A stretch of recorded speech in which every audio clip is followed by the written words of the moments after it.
Assalamualaikum warahmatullahi wabarakatuh.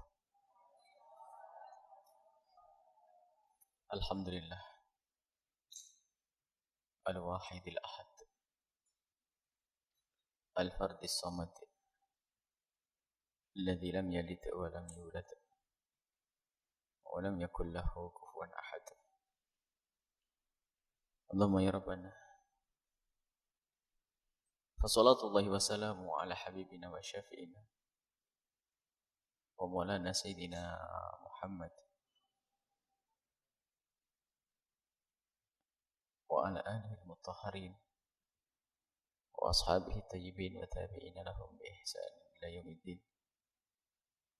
Allahumma ya rabbana thabbit qulubana ala dinik واحشرنا يوم القيامة مع زمرة حبيبك سيدنا محمد وتحت لوائه. اللهم يا ربنا ارزقنا توبة قبل الموت والشهادة عند الموت والجنة بعد الموت. Amma ba'du. Yang kami cintai, yang kami muliakan, para orang tua kami, saudara-saudari, adik-adik, para pemirsa, para pendengar dimanapun Anda berada, Alhamdulillah kita bisa melanjutkan pertemuan kita di hari kedua di bulan mulia, bulan Ramadan.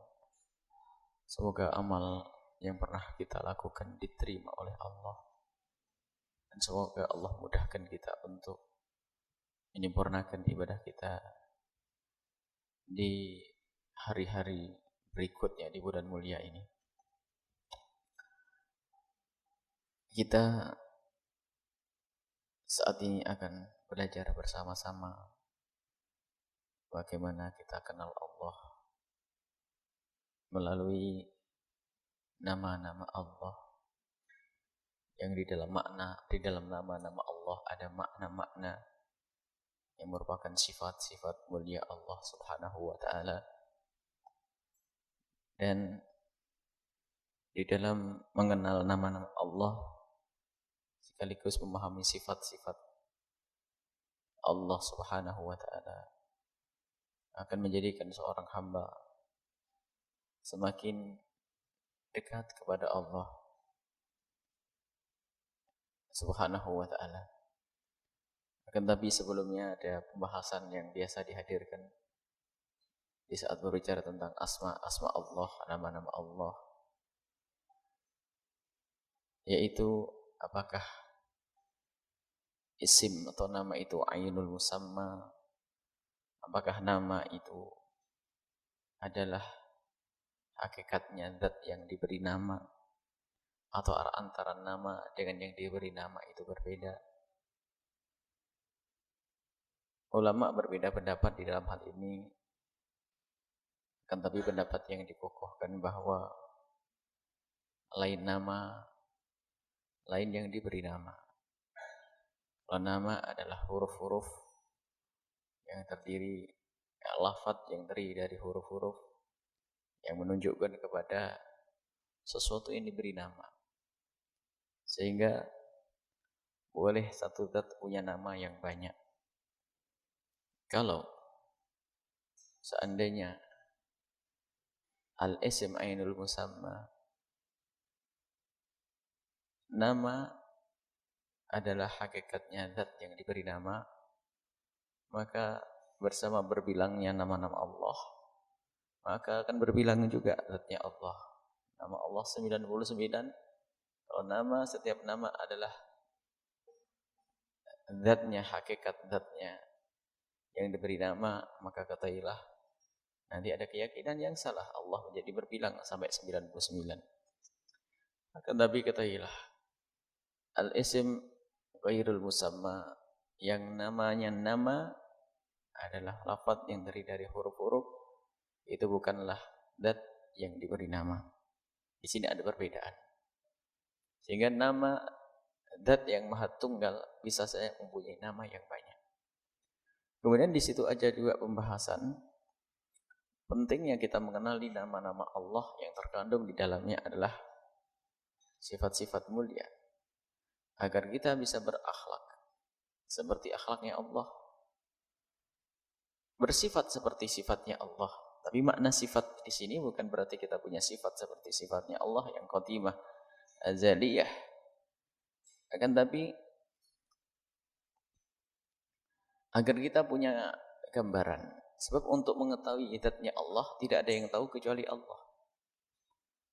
Akan tapi ada di situ cara untuk mengetahui sesuatu yang memang kita tidak bisa menjangkau secara sesungguhnya, akan tapi ada pendekatan.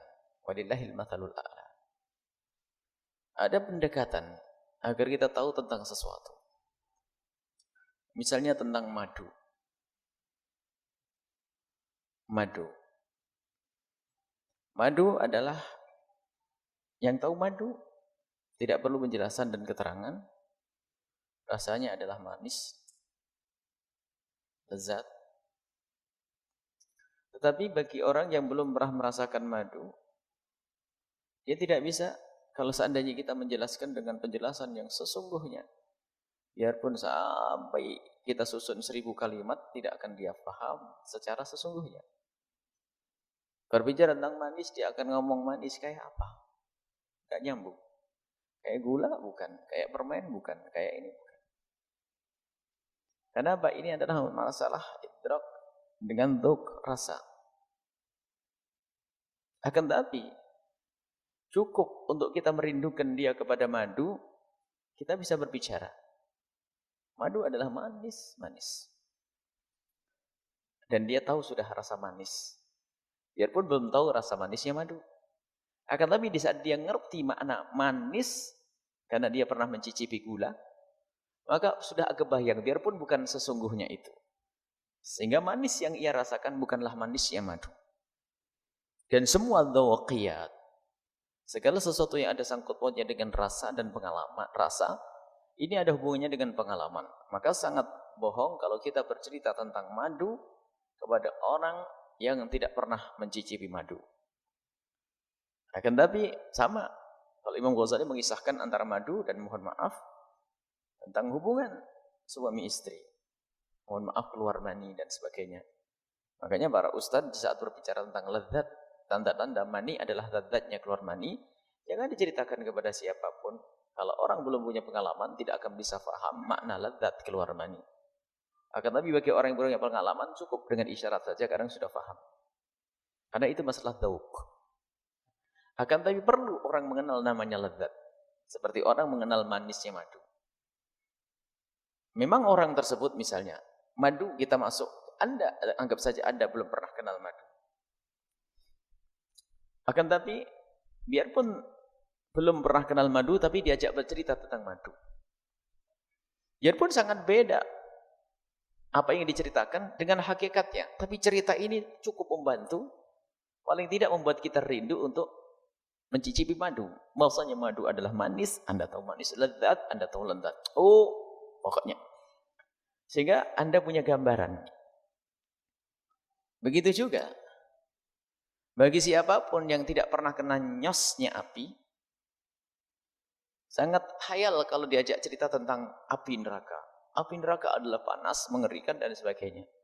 Kalau orang pernah kena colok api, biarpun saat dia bingung kayak apa sih yang namanya panas. Tapi semuanya tahu panas kan? Biarpun beda antara panasnya api neraka dengan panas yang kita rasakan di dunia, akan lebih paling tidak ini membantu untuk kita memahami tentang panasnya api neraka. Baik. Tentang zat Allah. Kata Imam Abu Bakar As-Siddiq radhiyallahu taala anhu, al-ajzu an darkil idraki idraku. Ketidakmampuan seseorang dalam menjangkau hakikat Allah, maka itu sudah tahu. Hakikat kita tahu. Kalau kita ingin tahu zatnya Allah, saat itu pun kita tidak tahu. Karena tidak ada yang bisa mengetahui hakikat Allah, zat Allah secara sesungguhnya kecuali Allah. Tidak ada yang tahu. Akan tapi ketahuilah bahwa kita mengetahui Allah dengan sifat-sifatnya. Dan sifat-sifat Allah terkandung di dalam lafaz yang menunjukkan nama-nama Allah. Sifat seperti Ar-Rahman Ar-Rahim, Al-Ghafur yang Maha Pengampun. Bagaimana seseorang bisa faham tentang sifat pengampun, atau bagaimana seseorang faham tentang sifat kasih dan sayang kalau dia sendiri belum punya pengalaman tentang makna kasih sayang. Sehingga ada gambaran bagaimana kasih sayang seorang ibu, Nabi pun pernah mencontohkan. Bagaimana seandainya kau melihat seorang anak kecil mau diceburkan ke neraka, bagaimana ibunya akan apa? Seorang ibu yang melihat anaknya lapar, kemudian waktu itu hanya 2 anak, dia punya 2 anak. Saking laparnya bertiga, 2 anaknya lapar dan ibunya sendiri adalah lapar. Mendapatkan 3 kurma. Sehingga 1 kurma diberikan kepada salah satu anaknya, 1 kurma lagi diberikan kepada salah satu anaknya, dan 1 kurma mestinya untuk dirinya. Di saat melihat anaknya makan begitu, kerasa kurang, akhirnya kurma yang tinggal 1 seharusnya untuk dirinya, dibelah. Kemudian separuh lagi diberikan kepada anaknya, separuh lagi diberikan kepada anak yang satunya lagi. Maka dia tidak mendapatkan apa-apa. Lalu Nabi mengatakan, ketahuilah, Allah lebih kasih kepada hambanya, melebihi daripada kasihnya seorang ibu kepada anaknya. Jadi ada gambaran. Di saat berbicara tentang kasihnya antara manusia dengan manusia, maka akan faham makna kasih sayang. Dan kita mengenal sifat pengampun. Dan pengampun itu adalah sifat yang indah, mulia. Dibuat contoh, jika ada seorang tiba-tiba dilukai, tiba-tiba didolimi, ternyata dia lapang dada. Semua orang mengatakan nyanjung, luar biasa. Padahal sifat pemaafnya manusia ini bukan seperti sifat pemaafnya Allah. Sangat berbeda. Akan tapi Allah, dan sifat Allah tidak ada tandingannya, tapi untuk mendekatkan. Sehingga kita faham, biarpun kita tidak tahu hakikat kasih sayang Allah itu seperti apa, hakikat Allah seperti apa, kita tidak akan faham. Akan tapi dengan seperti ini akan ada gambaran. Ada gambaran. Sehingga kalau bicara tentang kasih Allah, berbicara tentang surga, bagaimana akan bercerita tentang surga? Khayal. Surga, sebab Nabi sudah mengatakan mala ainun ra'at wala udhunun sami'at. Tidak pernah mata melihat, tidak pernah telinga itu dengar hakikat surga. Begitu indahnya. Tapi diceritakan oleh Allah di dalam Al-Quran. Tapi surga seperti apa? Tidak seperti yang pernah terlintas di benakmu. Akan tapi surga lebih dari itu. Akan tapi lihat di saat disebut namanya air mengalir. Di saat melihat buah-buahan yang dipetik.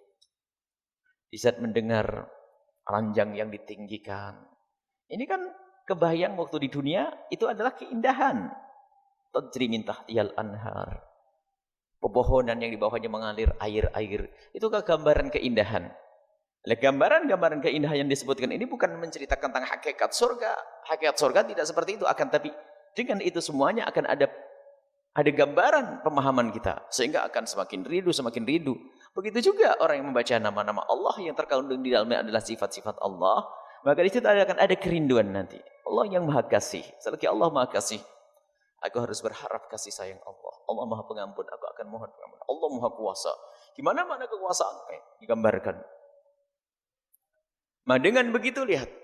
Dari pemahaman tentang kasih sayang di antara manusia. Lalu dia akan faham kasih sayang Allah yang tidak seperti kasih sayang manusia dengan manusia. Akan tapi lebih dari itu, bahkan yang namanya kasih sayang manusia dengan manusia, termasuk binatang dengan binatang yang Allah beri kasih sayang, itu hanya sepercik, 1 dari 900 kasih sayang Allah. Selebihnya kasih sayang Allah di dunia itu dibagi-bagi. Kasih sayang Allah itu kalau digambarkan 100 kasih sayang, dan kasih sayang Allah itu yang 100 dibagi-bagi sehingga hamba di dunia ini punya kasih sayang. Burung dengan burung. Sehingga dia ngerti di saat baru ngetas, dia pun harus pergi mencari makanan. Dan tulus dia ikhlas. Tidak pernah berharap di masa tuanya nanti agar bisa disuapi oleh anak burung. Lebih tulus daripada orang tua yang merawat anak, kadang-kadang berharap di masa tuanya nanti dia yang merawatku. Dan itu adalah cara salah mendidik anak. Kita mendidik anak bukan karena kita ingin menumpang di masa tua kita. Kita mendidik anak karena kewajiban dan tanggung jawab dari Allah. Burung dengan ketulusannya, nurani, fitrah, kasih sayang yang Allah berikan kepada hatinya, sehingga fitrah di dalam kepada diri burung tersebut. Kita tidak bicara tentang hati burung. Hati burung digoreng. Tapi di dalam diri burung itu ada, Allah berikan satu kasih sayang. Sehingga burung itu luar biasa. Dan itu tanggung jawab jika ada betina. Ada betina sudah membuai, ada pejantan membuai betina, dia ngerti sehingga dia secara otomatis cari apa? Bikin sangka, bikin sarung, apa cari serumput, diantarkan di salon untuk membuat rumah masa depan untuk anaknya. Dan setelah terlahir pun, padahal dia tidak pernah sekolah pendidikan bagaimana merawat rumah, tapi ternyata dia rapi, waktunya lapar diambilkan, dibawa, suat kasih makan, setelah gede dilepas begitu. Dan dia bertelur lagi dan seterusnya. Enggak pernah mengharap anakku nanti di mana. Itu bentuk kasih sayang. Agar kita paham kasih sayang Allah lebih dari itu semuanya. Dan memang tidak bisa dibandingkan. Sifat-sifat makhluk yang dikatakan serupa dengan sifat Allah, tapi serupa di sini ada serupa secara lafaz saja. Serupa secara lafaz, bukan serupa secara hakikat. Lafaznya sama, tapi hakikat yang berbeda. Seperti manisnya gula dengan manisnya madu, lafadznya sama, tapi hakikatnya berbeda. Kalau orang berbicara tentang manis, madu yang manis, manisnya untuk madu, lain manisnya untuk gula. Lafadznya sama, M-A-N-I-S, manis. Tapi di saat digunakan madu adalah untuk madu. Begitu juga. Ada orang namanya, apa namanya? Rahim. Nabi adalah Rahim, Rauf. Sekaligus sifat itu adalah sifat Allah. Tapi rahim kasih sayang Nabi bukan seperti kasih sayang Allah. Dan juga ada orang yang punya kasih sayang tidak seperti kasih sayang Allah. Biarpun lafadznya sama, tapi tidak beda. Makanya nama menunjukkan kepada al-musamma. Jika digunakan untuk ini berbeda, jika digunakan untuk itu berbeda. Biarpun lafadznya sama. Baik. Ini adalah tentang nama-nama Allah Subhanahu wa taala dan pentingnya kita mengetahui nama-nama Allah, kenal nama-nama Allah agar bertahalluq, kita berakhlak seperti akhlak Allah Subhanahu wa taala, bukan kita bersifat seperti sifat Allah secara hakikatnya. Akan tapi di saat kita mengenal Allah Maha Kasih, agar kita punya kasih sayang. Allah Maha Pengampun, kita pemaaf dan seterusnya. Allah Sabur. Allah Sabur. Sabar bagaimana Allah sabar? Kalau sabar bagi manusia adalah mungkin karena lemah, karena apa? Sabur Allah itu dikurang ajari sama hambanya masih saja dikasih rizki hamba tersebut. Dan nanti insya Allah akan kita bahas satu-satu tentang sifat-sifat Allah. Makanya tujuannya adalah di saat kita mengenal nama-nama Allah yang terkandung di dalamnya adalah sifat-sifat mulia Allah, maka dengan begitu kita akan ada kerinduan untuk meniru kemuliaan-kemuliaan yang Allah ajarkan melalui nama-nama Allah Subhanahu wa taala. Kemudian nama-nama, jadi hakikatnya tidak ada muradif, tidak ada nama yang terulang. Misalnya antara Al-Ghafur sama Ghafar. Kalau diterjemahkan memang pengampun. Al-Ghafur, Al-Ghaffar. Ini memang secara makna sama, pengampun. Akan tapi ketahuilah, di dalam pembahasan Asmaul Husna ini tidak ada lafaz-lafaz muradif, lafaz-lafaz yang berbeda lafaznya tapi sama maknanya. Tidak. Setiap lafaz menunjukkan makna yang berbeda. Setiap lafaz menunjukkan makna yang berbeda. Sehingga tidak ada kalimat yang lafaz yang terulang. Hanya kadang kita tidak mampu untuk menangkap perbedaan tersebut. Kalau dikatakan Ghaffar adalah mengampuni hamba yang telah banyak bersalah. Kalau sudah Ghafur, nanti akan disebutkan. Ghafur itu berulang-ulang terus mengampuni. Jadi ada perbedaan nanti. Hanya kadang seorang hamba tidak bisa menjangkau perbedaan-perbedaan tersebut sehingga kadang mengatakan ya sama itu, padahal tidak. Hakikatnya sangat berbeda. Baik, kemudian tidak ada guna bagi kita yang ingin belajar nama-nama Allah yang terkandung di dalamnya adalah sifat-sifat mulia Allah jika kita belum yakin yang sesungguhnya tentang zat Allah. Allah Subhanahu wa taala adalah zat yang wajibul wujud. Wajib adanya. Mungkin ini pembahasan pertama. Sebelum kenal nama Allah, namanya Allah, Sebelum kenal nama Allah dengan nama Allah dan nama-nama yang lainnya, seorang hamba harus punya keyakinan akan adanya zat Sang Pencipta. Dan dari masa ke masa, para pakar akidah memulai dengan keyakinan adanya zat Allah. Dengan hujjah, dengan dalil, dengan burhan. Sehingga hujjah sampai kepada keyakinan bahasanya Allah itu harus ada. Harus ada. Dan itu namanya iman. Sehingga sampai dikatakan an-nadhar, memikir, bertafakur, merenung, sampai kepada keyakinan Allah itu ada adalah hukumnya wajib. Sehingga perbedaan di antara pakar akidah, kewajiban kita yang pertama adalah apakah an-nadhar atau ma'rifatullah. Kenal Allah atau berfikir untuk kenal Allah. Sebagian mengatakan pertama kali kewajiban bagi seorang hamba adalah nadhar, berfikir, bertafakur, merenung tentang jagat raya, tentang semesta. Kemudian setelah itu mengenal Allah. Akan tapi sebagian mengatakan bahwasanya yang wajib adalah awwalu wajibin alal insan ma'rifatul ilah. Pertama kali kewajiban bagi seorang hamba adalah mengenal Allah, tahu Allah. Mengenal Allah itu ada Sang Pencipta. Sebelum kita bicara tentang nama-nama. Dan para filosof dari masa ke masa pun mereka di saat mereka menggunakan akal mereka, di saat melihat semesta dan seterusnya, mereka sampai kepada kesimpulan bahwasanya semesta ini harus ada yang menciptakannya. Harus ada yang menciptakannya. Itu kelas pemikir filosof. Sampai orang yang sangat sederhana pemikirannya pun sampai kepada kesimpulan tersebut. Seperti yang dikisahkan seorang Arabi, satu orang kampung, orang pegunungan yang sangat sederhana. Jadi saat ditanya apakah kau percaya akan adanya Tuhan Sang Pencipta, spontan dia menjawab bahwasanya aku sangat percaya adanya Sang Pencipta. Aku percaya akan adanya Sang Pencipta. Dari mana kau tahu kalau Sang Pencipta itu ada sementara kau tidak pernah melihatnya? Biarpun aku tidak pernah melihatnya, aku percaya. Dia menggambarkan dengan contoh sederhana. Kalau ada bekas kaki berjalan, tentu tadi ada orang berjalan di atasnya. Kalau ada kotoran unta yang berceceran, pasti ada untanya. Gak mungkin ada kotoran unta tidak keluar dari unta. Kalau bahasa sekarang, kalau kita bicara tentang pena ini, biarpun aku tidak pernah melihat yang membuat, tapi aku yakin bahasanya pena ini ada yang membuat. Ini dialog sederhana. Dan sampai derajat yakin yang sesungguhnya. Orang yang sangat sederhana pemikirannya pun tidak akan percaya kalau ini pulpen ajaib. Ini pulpen aja, ajaib, dia terbentuk secara sendirinya ini. Karena ditiup angin sehingga membuat lubang kayak begini, kemudian ini ketabrak apa sehingga ini, kemudian tintanya itu adalah rembesan dari apa, getah apa itu. Apaan tuh ngomong, Ustaz gila mungkin itu. Semua orang langsung percaya kalau pulpen ini ada yang menciptakannya. Nah, orang cerdas akan berpikir, jika sesuatu yang kecil saja ini harus ada yang menciptakan. Bagaimana dengan sesuatu yang besar ini?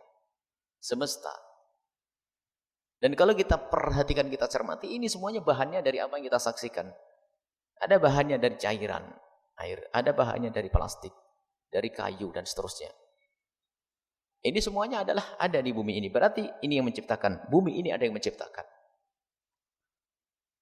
Semuanya mempercayai, orang yang mau berpikir mengatakan bahwasanya dunia ini tentu ada yang menciptakannya. Bahkan rapinya bintang, rembulan, matahari, dan seterusnya, bumi yang mengikuti garis edarnya tidak pernah berbenturan. Dalam jangka yang panjang, tentu ini ada yang mengaturnya. Ini adalah dialog yang sangat sederhana. Sehingga ada kelompok-kelompok yang dia keluar dari fitrahnya. Mungkin bisa kita katakan gila. Yang tidak percaya akan adanya Tuhan, itu adalah orang aneh. Sehingga begitu jelasnya Tuhan itu bagi orang yang sehat pikirannya, sehingga tidak ada orang yang tidak percaya akan adanya Tuhan. Tidak ada orang yang tidak percaya. Semua manusia percaya akan adanya Tuhan Sang Pencipta. Hanya kadang salah alamat banyak. Sehingga kalau kita pergi ke negeri-negeri, pergi ke pelosok-pelosok, pergi ke bangsa-bangsa, lihat semuanya percaya akan adanya Tuhan. Hanya kadang salah alamat. Ada bangsa Persia mengatakan api adalah Tuhannya. Orang Jepang mengatakan matahari sebagai Tuhannya. Ada lagi yang mengatakan sapi sebagai Tuhannya. Ada yang mengatakan ini. Tapi yang jelas mereka semua mencari Tuhan. Bahkan yang hidup di tengah hutan pun, ternyata ketua kepala sukunya pun akhirnya digantung lalu dianggap sebagai Tuhan. Jadi fitrah mencari Tuhan itu ada. Hanya manusia yang sudah gila, tidak sehat pikirannya saja yang tidak percaya akan adanya Tuhan. Jadi fitrah manusia itu mencari Tuhan. Dimanapun berada, lihat. Kalau ada kumpulan manusia dikumpulkan di satu tempat, lihat, pasti dia akan mencari Tuhan. Semuanya, lihat. Bermacam-macam suku bangsa. Dimanapun mereka tinggal dan berada, mereka percaya akan adanya Tuhan. Cuman karena tidak ada bimbingan, sehingga banyak salah alamat. Tidak ada bimbingan untuk mengenal Tuhan Allah, Tuhan yang sesungguhnya. Sehingga salah alamat. Dan mereka pun juga tidak ada bimbingan, diberi nama macam-macam. Lihat, nama Tuhan dengan macam-macam Tuhan. Allah Tuhan Maha Tunggal. Tapi diberi nama macam-macam. Tuhan Allah Maha Tunggal. Bahkan sehingga ada yang sesat mengatakan Tuhan ada 3. Tuhan pencipta, Tuhan penjaga, Tuhan penyirna, dan seterusnya. Ini adalah kalimat-kalimat yang mereka ungkapkan dari kebodohan. Akan tapi pada dasarnya semua manusia percaya akan adanya Tuhan. Ada sekelompok namanya Dahriyun. Dahriyun itu adalah mengatakan ini adalah atau materialis. Orang ateis yang katanya tidak percaya Tuhan itu sebetulnya itu karena betul-betul di puncak kedunguan. Puncak kedunguan, semua manusia percaya akan adanya Tuhan. Sehingga mereka lari daripada percaya pada Tuhan, akhirnya menuhankan sesuatu yang salah juga. Aku tidak percaya akan adanya Tuhan. Akan tapi mereka menuhankan proses evolusi original, evolusi perubahan, kemudian sehingga sampai bingung. Yang lain kan enak, sampai bingung. Begitu bingungnya gimana tidak kita katakan gila. Sampai kalau dia mempercaya adanya Tuhan yang menciptakan kan enteng. Karena dia sudah gila sampai mengatakan mbahku kera. Ini ada sekelompok katanya pemikir dan diikuti Darwin. Itu ternyata pada kesimpulan mbahnya kera dia tuh. Dia sendiri adalah dari kera. Karena apa? Dia tidak percaya akan adanya pencipta. Makanya pusing, kepleset dia. Kita saja dibilang kera juga enak. Benar coba kita dibilang kera. Apalagi mbahmu kera. Tidak enak. Tapi ternyata dia meyakinkan, dia dibela dengan kajian ilmiah. Pokok mbahku harus kera. Dia gila. Padahal bagi yang lainnya sederhana. Ada yang menciptakannya. Biarpun salah alamat masih selamat. Ya, secara pemikiran. Biarpun secara keimanan salah. Mereka percaya adanya. Tidak mempercayai adanya Tuhan, akan tapi apa? Akhirnya kepleset. Dan kajian ilmiah yang mereka kembangkan pun sampai hari ini didukung. Ada penganut Darwin yang baru sekarang mulai muncul. Dengan menemukan fosil-fosil. Ini permasalahan juga waktu kita SMP juga harus sedikit ikut madhabnya Darwin. Sehingga ada gambar manusia purba, Pithecanthropus erectus, mereka macam-macam. Itu rupanya kita suruh percaya. Jadi kali orang yang bungkuk agak berdiri dikit-dikit sampai itu adalah mbah kita. Itu tidak bisa dong. Ini kayaknya buku sejarah itu harus dihapus itu. Manusia purba, ingat kan itu? Di daerah Trinil ditemukan begini. Ingin suruh menghafal itu, nyesel saya ngafalnya. Kalau tidak hafal juga tidak lulus. Waktu di SMP itu kan harus menghafal begitu. Nah, itu kan bau-bau Darwinnya itu. Kita dibawa kepada keyakinan bahasanya asal manusia itu ya kayak begitu. Untuk mengatakan mbah kita adalah kera, enggak. Lah ini lihat dari kedunguan sebetulnya. Yang lain mah enteng, ada penciptanya. Ada penciptanya. Hindu, Buddha, seterusnya percaya pencipta. Setelah cuman mereka salah alamat. Nah, salah alamat ini karena apa? Di saat mereka tidak ada bimbingan. Dan lagi-lagi akalnya salah. Meyakini Tuhan berbilang. Sehingga di dalam Islam nanti diajak dialog. Kalau Tuhan berbilang itu gak akan bisa benar nih. Repot mengambil keputusan. Yang satu pengen menghidupkan, yang satu pengen mematikannya.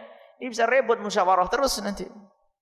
Tapi Zat Maha Tunggal, dia mau hidupkan, mematikan, suka-suka.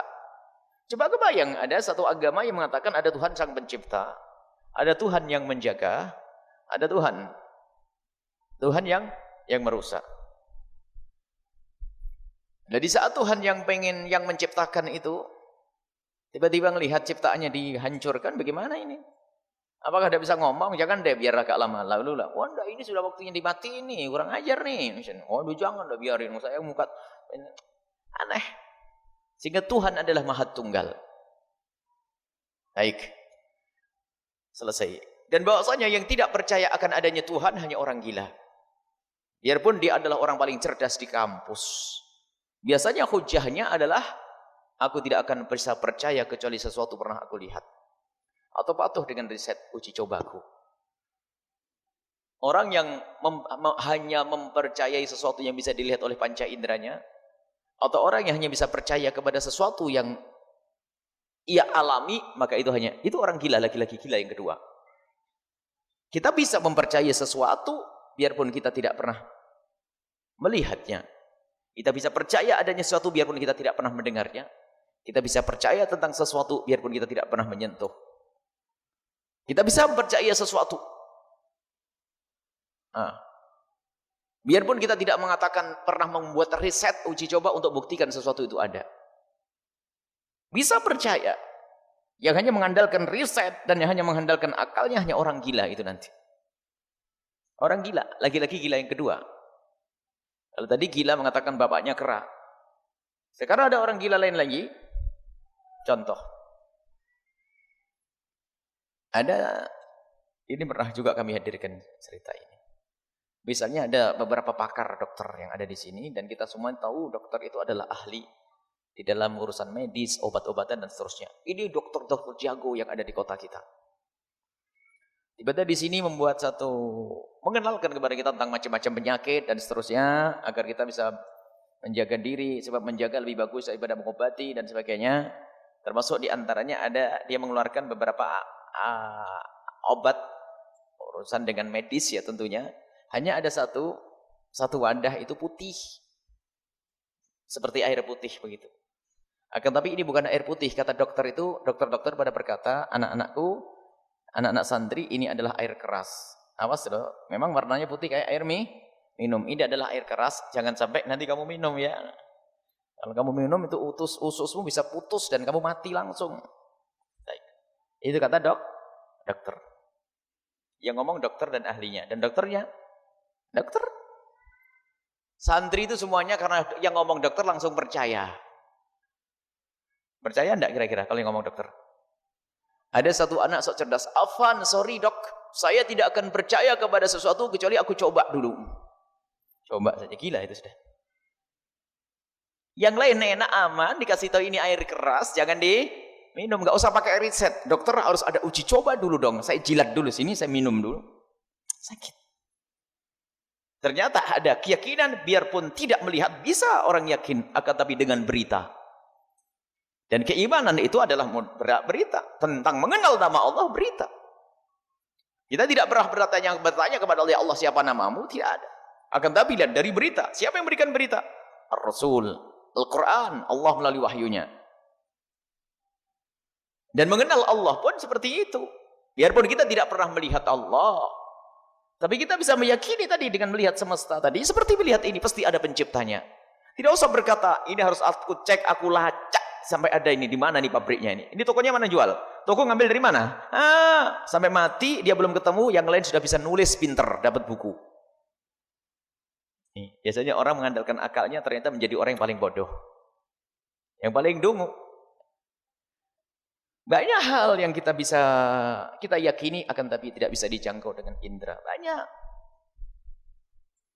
Kalau didustakan pun orang akan marah. Misalnya santri. Tiba-tiba nangis. Kenapa? Kangen sama abah sama umi. Kangen itu pakai indera yang mana sih kira-kira? Mata muda ini. Tiba-tiba. Atau jam 12 siang. Jam begini nih.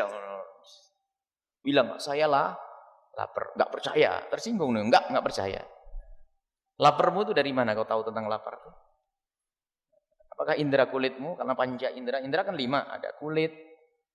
Ada mata. Ada penciuman, ada telinga, Yang mana? Dari mana kamu sadar kalau kamu itu lapar? Kamu kangen dengan bapak ibumu. Kamu seneng, kamu susah. Ya, tapi ada, saya yakin, saya susah ini. Saya kangen abah ibuku, saya lapar. Kalau ada orang bohong, enggak kelihatan kok. Kamu lapar apaan? Enggak usah dikasih makan deh ini. Banyak hal yang ternyata kita tidak pernah melihatnya dan tidak pernah tunduk dengan riset kita, akan tapi kita harus mempercayainya. Lebih dekat lagi. Selain anak-anak kita yang dari Amerika. Percaya enggak kalau Amerika itu ada? Hah? Percaya enggak Amerika ada? Coba yang enggak percaya angkat tangan. Langsung begini stres. Dari mana percaya? Pernah lihat? Enggak. Enggak pernah kelihatan. Pernah ke sana? Terus dari mana kamu percaya kalau ada Amerika? Cerita orang Amerika. Loh, padahal kita tidak pernah melihat Amerika. Tapi bagaimana kita percaya? Nah, dengan berita. Kalau ada orang Afan, sorry ya, aku tidak akan percaya Amerika kecuali saya pernah datang ke sana. Oh ya maklum, masuk. Ini kelasnya Darwin tadi yang bapaknya kera tadi itu. Kita tidak pernah melihat Amerika. Belum pernah menginjakkan kaki kita ke sana. Tapi mendengar berita. Dan berita ini pun ya jelas saat televisi. Yang cerita bapak kita pun juga tidak pernah ke Amerika. Dari cerita ke cerita ini. Dari cerita ke cerita ini. Ya. Hanya karena anak-anak kita dari Amerika cerita benar, baru benar orang Amerika ngomong gitu kan.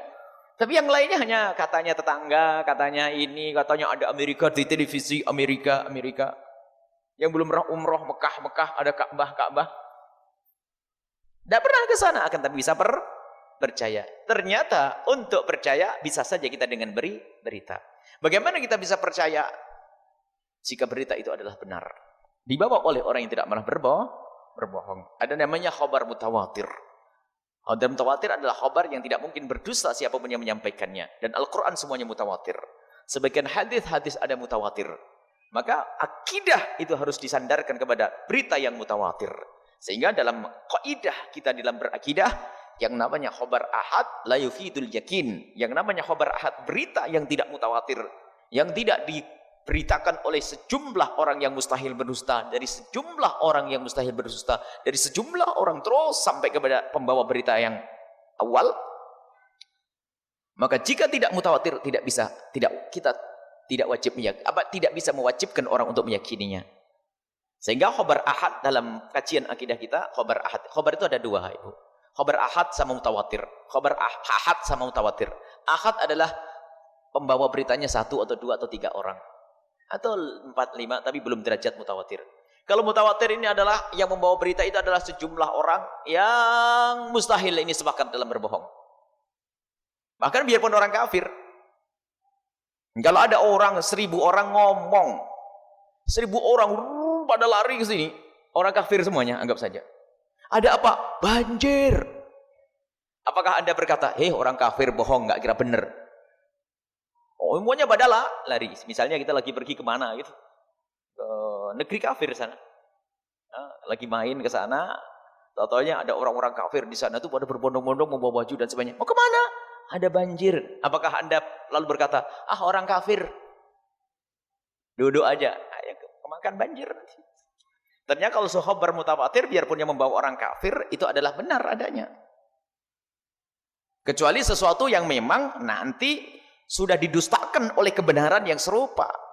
Jadi orang yang salah paham tentang keyakinan-keyakinan orang kafir, menduakan Tuhan, ini masalah lain.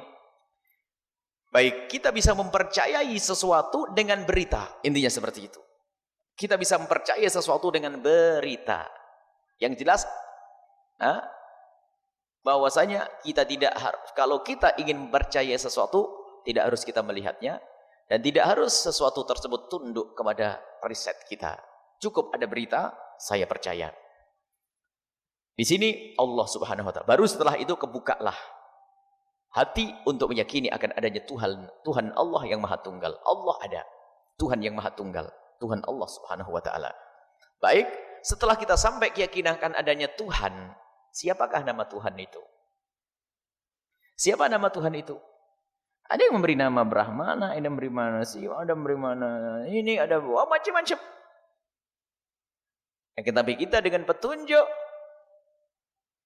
Tuhan kita adalah Allah. Dengan wahyu.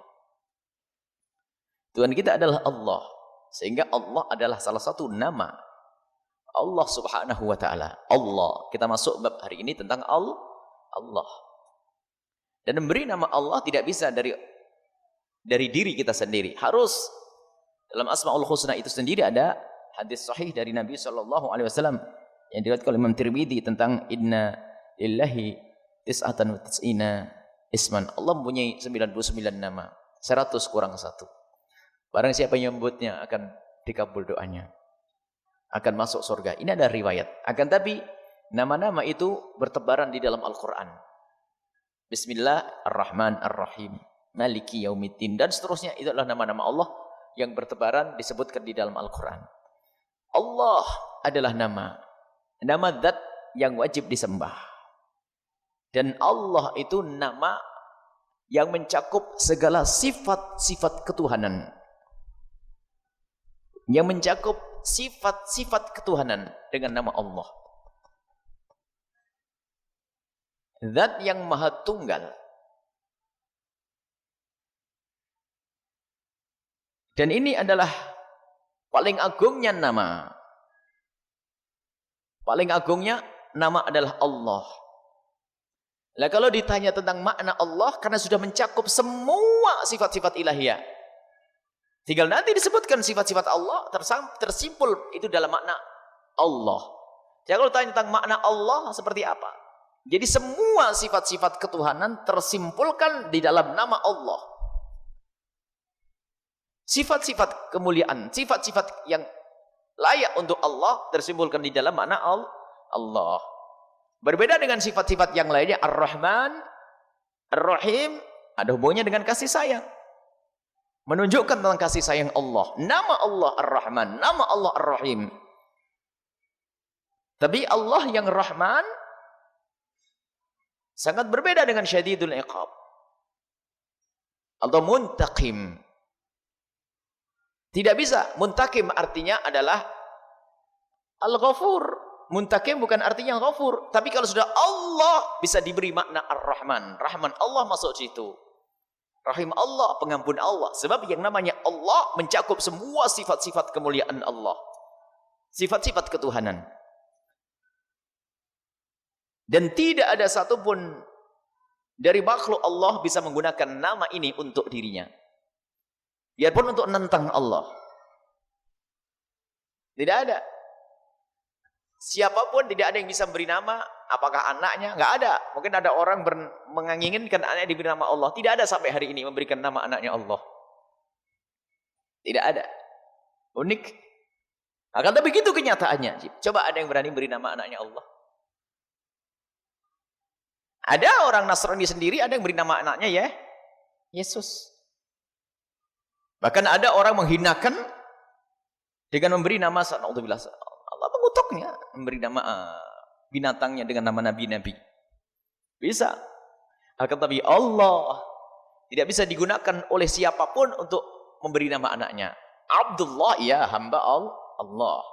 Mungkin ada orang namanya Rahim. Ada orang namanya apa nama-nama? Razak.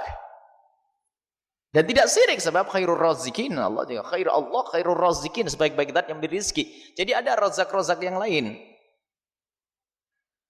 Tapi Allah tidak ada. Orang diberi nama Allah tidak ada.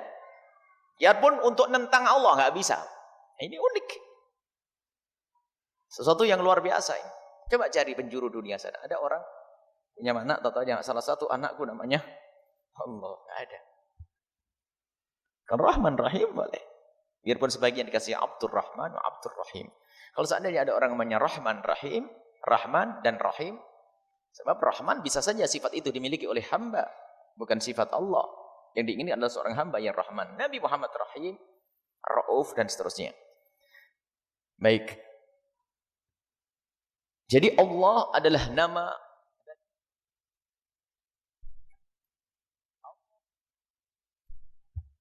Allah adalah nama zat yang wajib adanya. Dan yang mempunyai nama-nama yang banyak. Tapi ingat, nama Allah khusus untuk Allah. Tidak bisa digunakan untuk yang lainnya. Orang Yahudi menggunakan nama Tuhannya adalah Allah. Ini Tuhan Allah. Biarpun setelah itu mereka membuat Tuhan palsu. Meyakini adanya Tuhan palsu. Orang Nasrani pun meyakini Tuhan Allah. Jadi Allah bagi orang Yahudi juga Tuhannya. Allah bagi orang Nasrani juga Tuhannya. Sebab sumbernya sama dulu tuh. Agama Nasrani dari Allah. Agama yang membawa kebenaran. Akan tapi setelah ada kerusakan, punya keyakinan lain lagi, ada Tuhan palsu. Tapi tetap mereka meyakini Tuhan Allah. Sehingga kalau ada misalnya, kita tidak usah mudah terpedaya dengan, kalau ada orang di luar Islam mencaci Nabi Muhammad, sangat mungkin. Sebab pada zaman Nabi pun ada orang mencaci Nabi Muhammad SAW. Akan tapi jika ada misalnya sepatu dan sebagainya yang tulisannya Allah, kalau itu dibuat oleh orang Yahudi, itu sepertinya mustahil. Karena apa? Allah juga Tuhan mereka. Allah juga Tuhan mereka. Tapi kalau nama Nabi diinjak, diolok, kadang-kadang kita terburu-buru pasukan anti amar ma'ruf nahi mungkar, hanya gara-gara mirip tulisan Allah saja langsung diprotes. Padahal apa? Allah bagi mereka juga Tuhannya. Allah bagi orang Yahudi juga Tuhannya. Kita tidak membahas masalah itu. Tapi Allah di kalangan orang Yahudi Tuhan Allah. Hanya permasalahannya mereka telah membuat Tuhan tandingan. Orang Nasrani membuat Tuhan anak. Ada Tuhan Bapa. Ini adalah sebuah kesalahan penyelewengan akidah yang pada dasarnya Nabi Isa alaihissalam adalah agamanya, keyakinannya seperti Nabi Muhammad, dan Nabi Musa seperti Nabi Isa. Tuhan Maha Tunggal, Allah yang Maha Tunggal, Allah Jalla Jalaluh. Baik, ini saja kita hari ini kita dengan nama Allah, yaitu Allah. Baru selanjutnya kita akan melanjutkan tentang nama-nama yang lainnya, Ar-Rahman dan Ar-Rahim. Wallahu a'lam bishawab. Syukur kasihan kami ucapkan kepada guru kita semua, Buya Hian telah menerangkan kajiannya di sore hari ini. Semoga ilmu yang kita dapatkan kita bisa menghafalnya dalam kehidupan sehari-hari. Baik para jamaah semuanya, untuk selanjutnya kita masuki bagian tanya jawab. Bagi para jamaah yang ingin bertanya, kami berikan satu kesempatan. Dari jamaah ibu-ibu satu dan jamaah laki-laki satu dengan satu orang satu pertanyaan.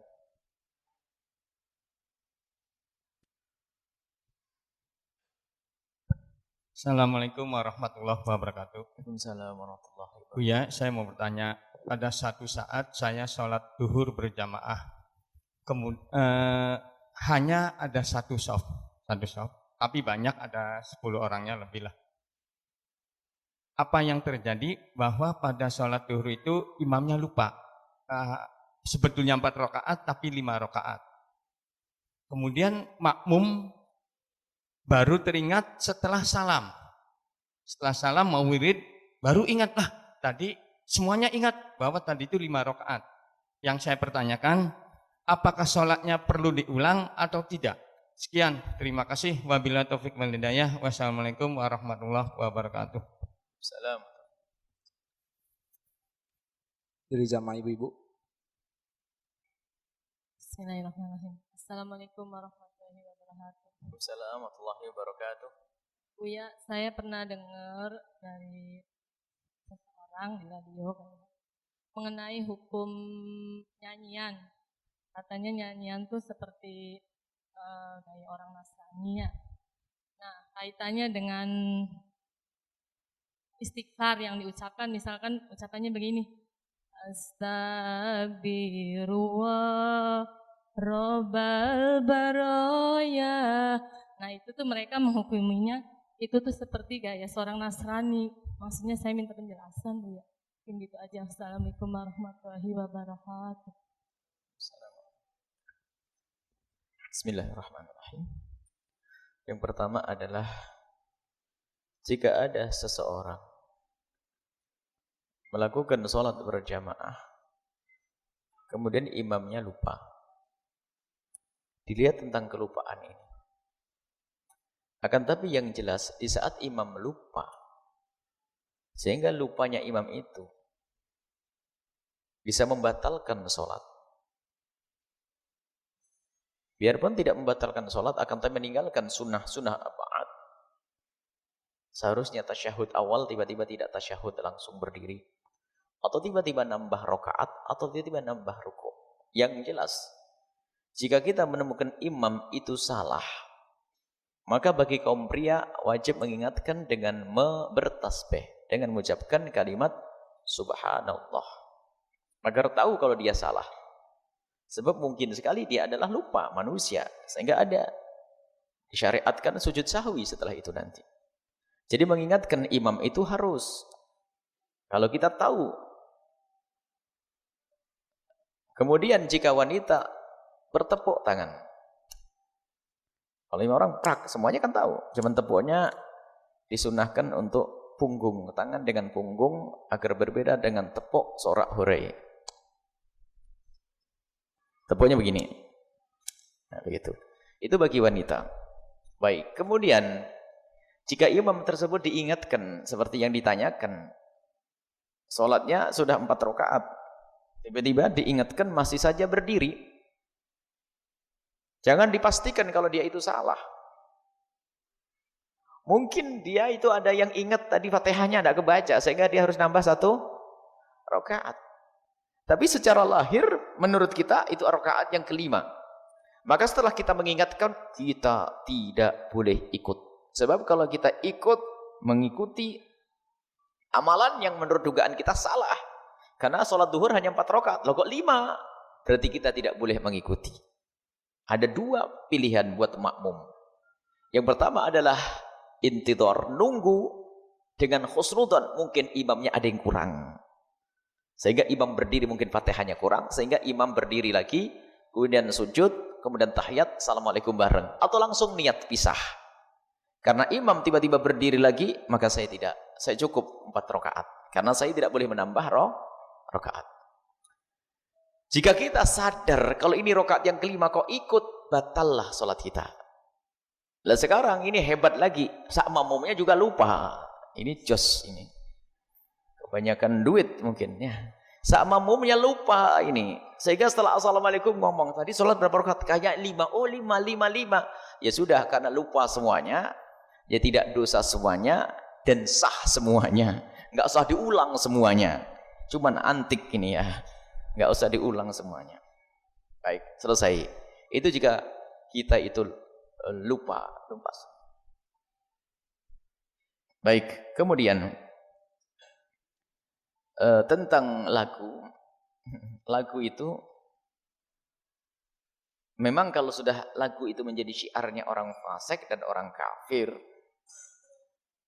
lagu itu kalau kita senandungkan langsung kebayang tentang kekafiran dan kefasikan.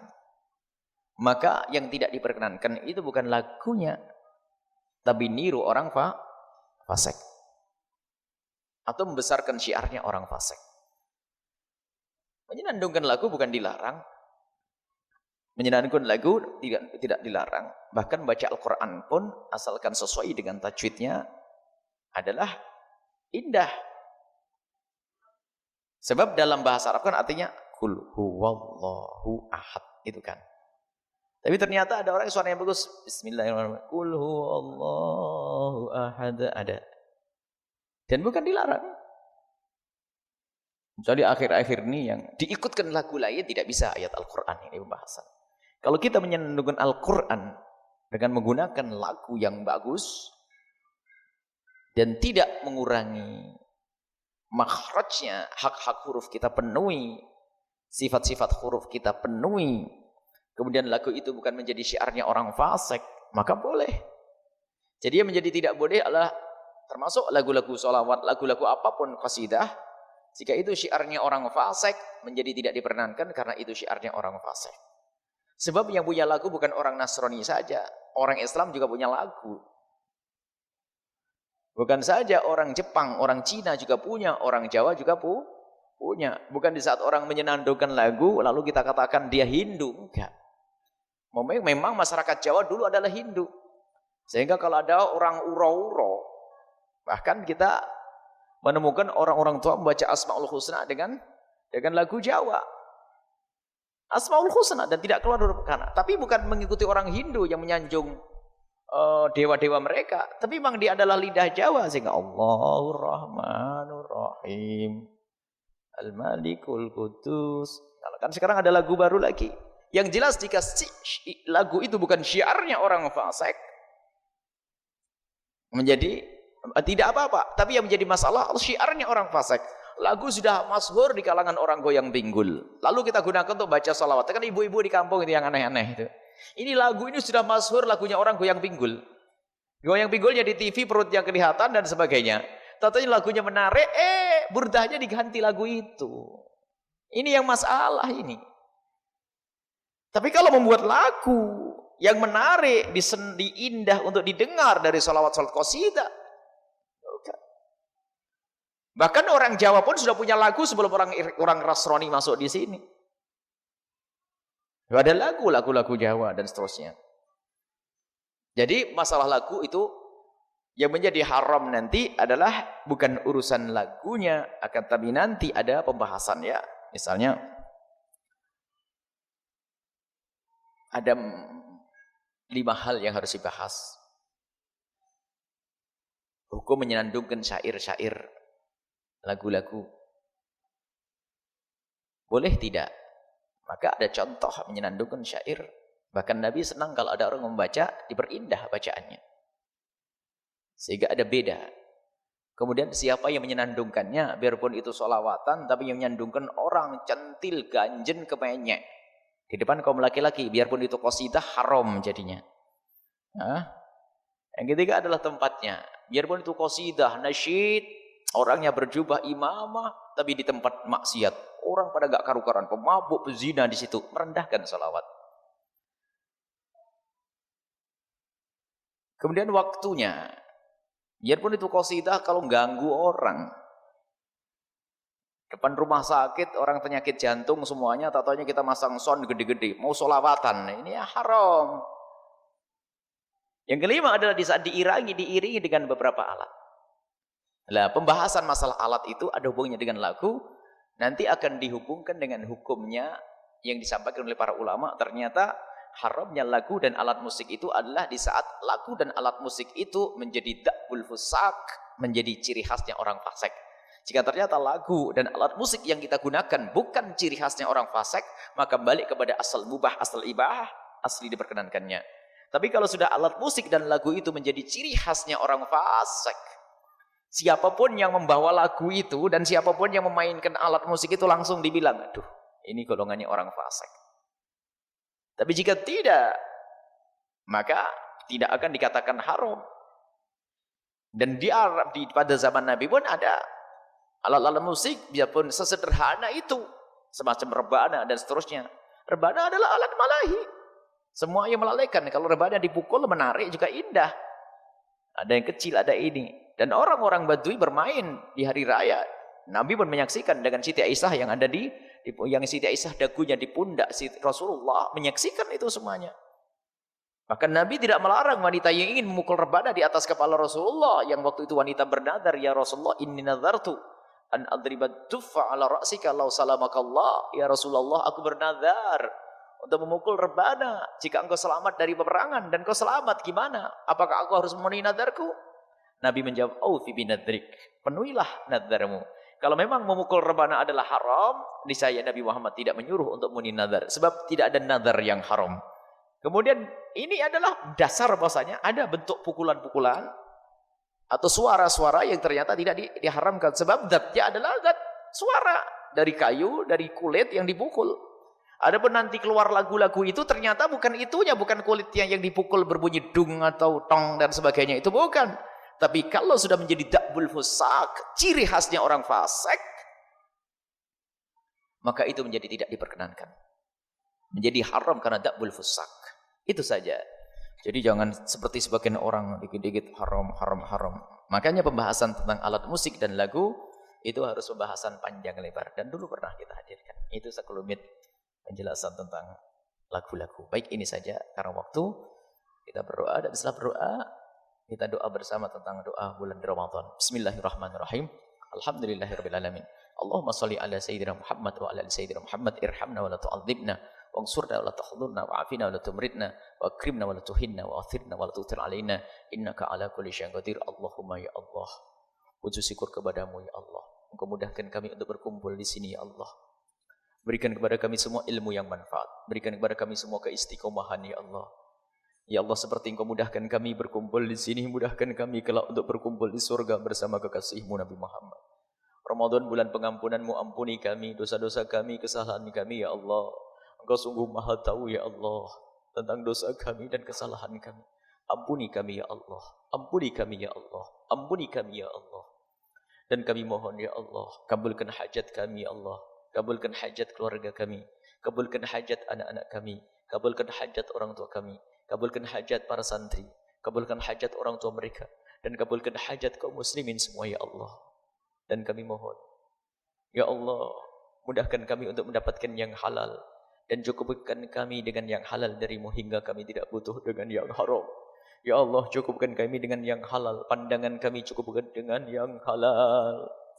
Perut kami cukupkan dengan yang halal. Ya Allah, syahwat kami cukupkan dengan yang halal. Ya Allah, semua ya Allah cukupkan kami dengan yang halal hingga kami tidak melakukan yang haram. Ya Allah, Kau Maha tahu Ramadan saat ini ya Allah, jadikan ini Ramadan keberuntungan untuk kami. Ramadan pengangkatan derajat untuk kami. Ramadan pengampunan untuk kami. Ramadan pembebasan dari api neraka untuk kami. Dan kami mohon ya Allah, jadikan kami semua ahli istiqomah. Ahli istiqomah dalam beribadah. Dan kami mohon ya Allah, jauhkan kami dari sebab-sebab kehinaan ya Allah. Jauhkan kami dari segala kemaksiatan, dari muqaddimah zina. Dan jauhkan kami dari zina yang hina dan kau hinakan. Jauhkan kami dari riba. Jauhkan kami ya Allah dari mengambil haknya orang lain. Dan kami mohon jadikan kami hamba-hamba yang saling mencintai karenamu. Hidup kami di rumah tangga kami indah. Dalam bertetangga kami indah. Dengan anak-anak kami indah. Kami ingin hidup indah di dunia sebagai muqaddimah keindahan kelak di surga. Bersama kekasihmu Nabi Muhammad. Yang sempit rezeki kami mohon, lapangkan rezeki mereka dengan rezeki yang halal penuh berkah. Yang sakit sembuhkan. Yang punya hutang mudahkan mereka dalam bayar hutang-hutang mereka. Dan kami mohon ya Allah, di bulan mulia ini ya Allah, di majlis mulia ini, di hari mulia ini, di perkumpulan orang-orang mulia ini, kami mohon muliakan semua yang telah berjuang di tempat ini. Apakah mereka yang berjuang dengan harta mereka, atau berjuang dengan ilmu mereka, atau berjuang dengan tenaga mereka, berjuang dengan pikiran mereka, atau berjuang dengan panjatan doa di tengah malam. Kami mohon berikan kepada mereka semua segala kebaikan ya Allah. Berikan keikhlasan kepada mereka. Berikan kebaikan kepada mereka di dunia dan di akhirat untuk diri dan keluarga mereka. Dan kami mohon kirimkan ke tempat ini orang-orang tulus dan ikhlas yang bisa berjuang ya Allah. Ya Allah, di jalan kekasihmu Nabi Muhammad. Ya Allah, di sana ada hamba-hambamu ya Allah yang tertindas terusir dari negerinya di Aceh sana. Kaum muslimin ya Allah dari negeri tetangga ya Allah, yang mereka adalah umat kekasihmu Nabi Muhammad. Mereka butuh makan, mereka butuh tempat tinggal. Kami mohon lapangkan dada kami ya Allah untuk bisa membantu mereka ya Allah, untuk membantu mereka dan berikan kepada mereka pertolongan dan hancurkan semua yang menghancurkan hidup mereka.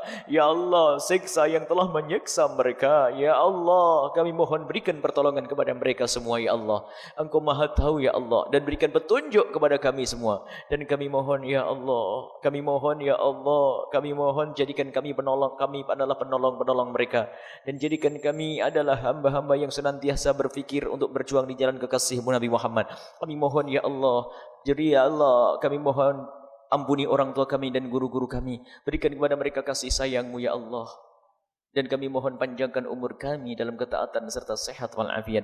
Dan berikan kepada kami semua husnul khotimah, mati dalam keadaan iman. Dan kami mohon ya Allah, jadikan ucapan kami di akhir hayat kami kelak, saat Engkau hendak mencabut nyawa kami. Kami ingin saat itu ya Allah, hati dan lidah kami mampu mengucapkan kalimat agung dan mulia, La ilaha illallah Muhammadur Rasulullah. La ilaha illallah Muhammadur Rasulullah. La ilaha illallah Muhammadur Rasulullah sallallahu alaihi wasallam. Rabbana atina fid dunya hasanah wa fil akhirati hasanah wa qina adzabannar. Wa sallallahu ala sayyidina Muhammadin wa ala alihi washabihi wasallam. Walhamdulillahi rabbil alamin. Asyhadu an la ilaha illallah. Nastaghfirullah. نسألك الجنة ونعوذ بك من النار. أشهد أن لا إله إلا الله. نستغفر الله. نسألك الجنة ونعوذ بك من النار أشهد أن لا إله إلا الله نستغفر الله نسألك الجنة ونعوذ بك من النار اللهم إنك عفو كريم تحب العفو فاعف عنا اللهم إنك عفو كريم تحب العفو فاعف عنا اللهم إنك عفو كريم تحب العفو فاعف عنا يا كريم أشهد أن لا إله إلا الله أستغفر الله نسألك الجنة ونعوذ بك من النار أشهد أن لا إله إلا الله أستغفر الله نسألك الجنة ونعوذ بك من النار أشهد أن لا إله إلا الله أستغفر الله نسألك الجنة ونعوذ بك من النار اللهم إنك عفو كريم تحب العفو فاعف عنا اللهم إنك عفو كريم تحب العفو فاعف عنا اللهم إنك عفو كريم تحب العفو فاعف عنا يا كريم أشهد أن لا إله إلا الله أستغفر الله نسألك الجنة ونعوذ بك من النار أشهد أن لا إله إلا الله نستغفر الله نسألك الجنة ونعوذ بك من النار أشهد أن لا إله إلا الله استغفر الله نسألك الجنة ونعوذ بك من النار اللهم إنك عفو كريم تحب العفو فاعف عنا اللهم إنك عفو كريم تحب العفو فاعف عنا اللهم إنك عفو كريم تحب العفو فاعف عنا يا كريم ستقبل لنا بركة الفاتحة